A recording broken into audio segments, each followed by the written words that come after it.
মৃত্যুর সময় শয়তান মানুষকে কি বলে? প্রিয় দর্শক, শয়তান বনি আদমের দিন ও ঈমান সহ সর্বক্ষেত্রে আল্লাহর কাছে চ্যালেঞ্জ করে আসা এক প্রকাশ্য শত্রু।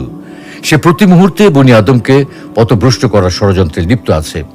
সে তার কার্যক্রম পরিচালনার জন্য মানুষের গাফিলতি, অসচেতনতা, বিপদ আপদ, দুর্যোগ ও দুর্বল মুহূর্তগুলোকে কাজে লাগায়।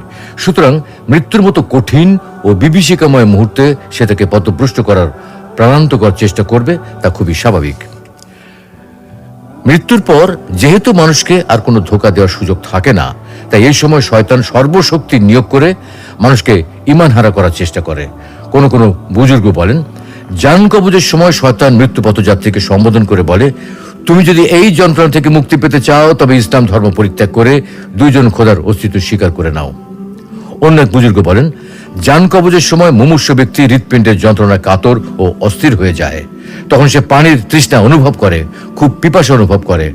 এমন সময় মানুষ যখন পিপাসা ছটফট করতে থাকে, তখন শয়তান এক পেয়ালা শীতল পানি নিয়ে উপস্থিত হয় এবং পেয়ালাটি আন্দোলিত করতে থাকে। অধিকাংশ সময় পিপাসায় কাতর ব্যক্তি ভুলবশত শয়তানের নিকট পানি চায়। উত্তরে শয়তান বলে, তুমি যদি বলো এই বিশ্ব জগতের কোনো প্রতিপালক নেই, তাহলে তোমাকে আমি এই পানি পান করতে দেব।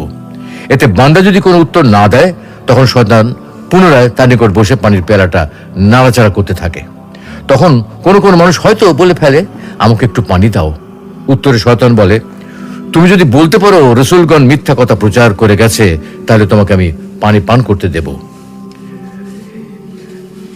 শয়তান যেমন তার সর্বশক্তি দিয়ে আমাদেরকে ধোঁকা দেওয়ার চেষ্টা করে, তেমনি আমাদেরকেও জন্ম থেকে মৃত্যু পর্যন্ত সর্বশক্তি প্রয়োগ করে শয়তানের প্রতারণা এড়িয়ে চলতে হবে। বিশেষ করে সাকরাতুল মাউত শুরুর সময় শয়তানের সর্বশেষ ও ভয়াবহ আক্রমণ থেকে বাঁচার রসদ জোগাড় করতে হবে। শক্তিশালী ঈমানের বলে বলিয়ান হতে হবে। আল্লাহ রাব্বুল আলামিন আমাদের সকলকে এমন ঈমান দান করুন, যার বলে আমরা মৃত্যুকালে শয়তানের ধোঁকা থেকে বাঁচতে পারি, হাসি মুখে মৃত্যুবরণ করতে পারি, আল্লাহর সন্তুষ্টি নিয়ে মৃত্যুবরণ করতে পারি, প্রশান্ত আত্মা নিয়ে আল্লাহর কাছে ফিরে যেতে পারি।